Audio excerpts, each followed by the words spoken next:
bahwa kalian anak-anak muda di 2045, di saat Indonesia 100 tahun, penghasilan kalian akan 10 kali lipat dari yang sekarang.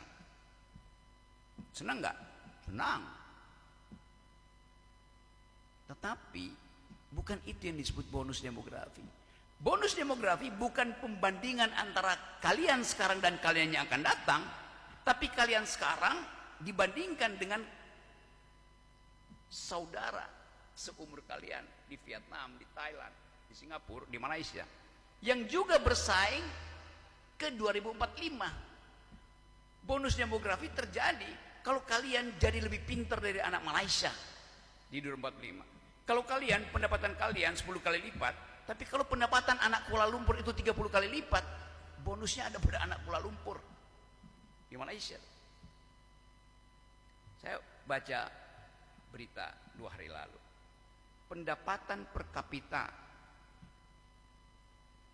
orang penduduk Malaysia sekarang 13.000 US dollar.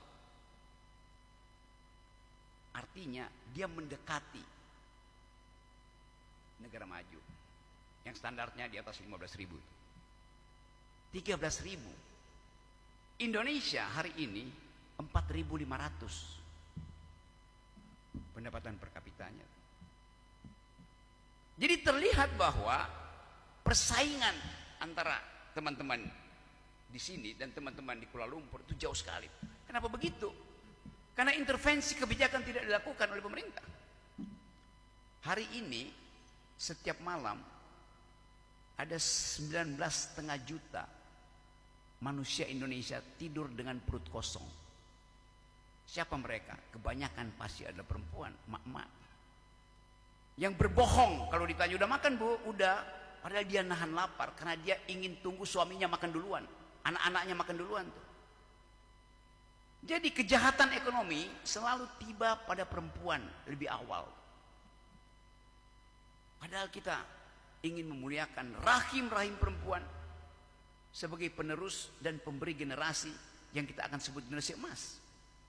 Stunting hari ini prevalensinya udah 24-25, artinya dari 4 kelahiran ada 1 anak yang pasti otaknya cacat, karena kekurangan nutrisi itu. Bagaimana kita mau bersaing di 2045 kalau otak kita tidak tumbuh melampaui otak anak Vietnam, otak anak Singapura. Singapura IQ-nya rata-rata 105, Vietnam 115, kita 78 IQ-nya. Sedikit di atas simpanse. Serius, itu terangkan itu. Jadi pendidikan di pondok ini memang menyumbang pada peningkatan IQ. Dan itu yang kita inginkan, pemerintah gelontorkan uang rakyat dalam bentuk pajak APBN itu. Pertama-tama ke pendidikan. Bukan bangun ibu kota negara, tapi ibu kota pengetahuan yang ada di bau-bau.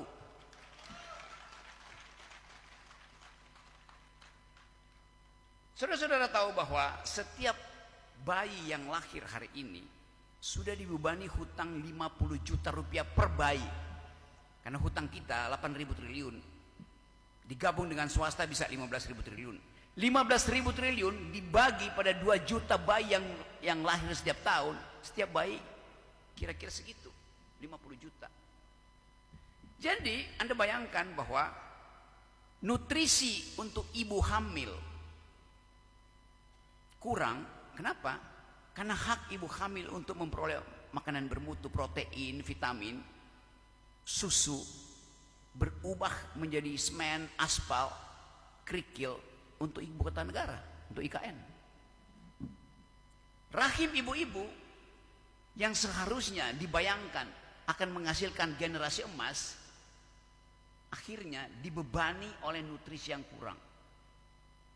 Jadi kalau ada survei misalnya hari ini di sini, apakah ibu-ibu yang hamil senang dengan kehamilannya?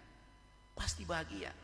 Semua perempuan yang hamil cerah wajahnya, walaupun gaji ASN gak naik-naik. Naiknya tidak setara dengan kenaikan harga-harga. Tapi watak dasar perempuan hamil adalah bahagia. Akan ada generasi yang dia hasilkan. Sekarang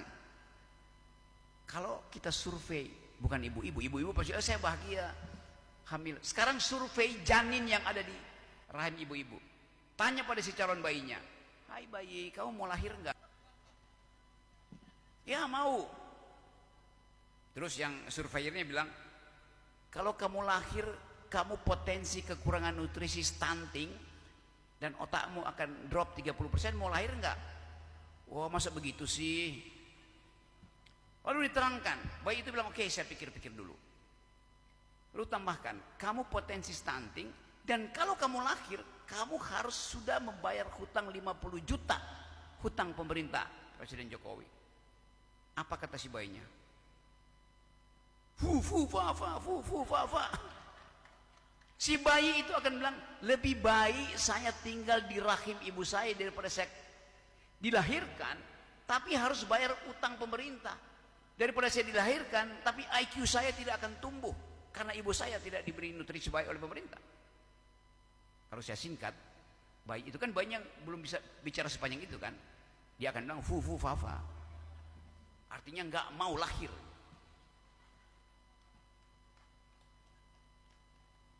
Kita mau terangkan itu sebagai problem. Saya tidak mau ngelola pemerintah, faktanya begitu. Yang bilang IQ kita tinggal 78 bukan saya, bukan Pak Diki, bukan Pak Faisal atau Pak Jafar, tetapi riset Bank Dunia bilang begitu. Yang bilang bahwa setiap bayi sudah dibebani 50 juta hutang negara kalau hutang itu dibagi pada bayi-bayi yang potensial lahir. Bukan saya, bukan ibu Profesor Sri Mulyani yang bilang. Saya cuma membuat itu jadi masuk akal di dalam ceramah hari ini. Jadi konsekuensi dari gagalnya pemerintah merawat dan menjaga rakyat adalah keruntuhan moral. Karena makin banyak orang yang menganggap udahlah, kemiskinan membuat kita jadi kriminal. Begitu banyak saya baca setiap hari. Perempuan diperkosa, dibunuh. Oleh apa? Oleh anak muda. Anak umur 13 tahun memperkosa anak umur 11 tahun. Dibunuh pula kan. Pertengkaran kecil suami istri berakhir pada pembunuhan. Karena ada frustrasi sosial. Nah, kita lihat bahwa di kita di sini, di Bau-Bau, ada semacam lokasi tempat peradaban itu melindungi dirinya dari kemerosotan moral dan intelektual. Namanya Pondok Modern Al-Amanah.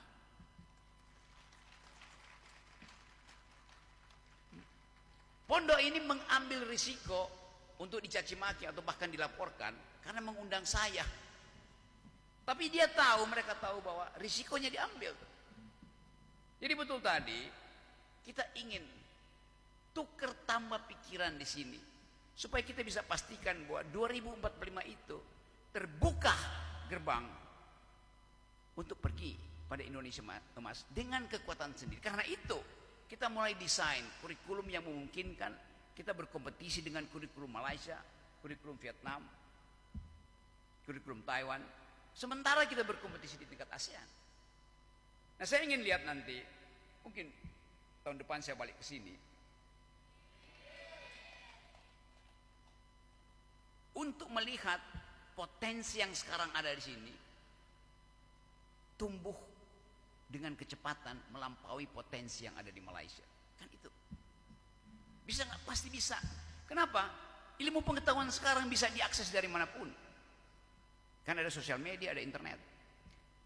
Jadi sekali lagi saya mau bercakap-cakap dengan teman-teman, tapi saya percaya bahwa jalan menuju pengetahuan, jalan menuju keadilan, jalan menuju kebenaran hari ini sedang berlubang dan kita harus sabar. Karena tugas dari pendidik adalah memungkinkan anak didik berpikir sendiri pada akhirnya itu. Sebagai pendidik, kita hanya mau bekali anak-anak itu dengan dua kapasitas tadi, etikabilitas dan intelektualitas. Hanya politisi bodoh yang mengukur dirinya melalui elektabilitas. Terima kasih.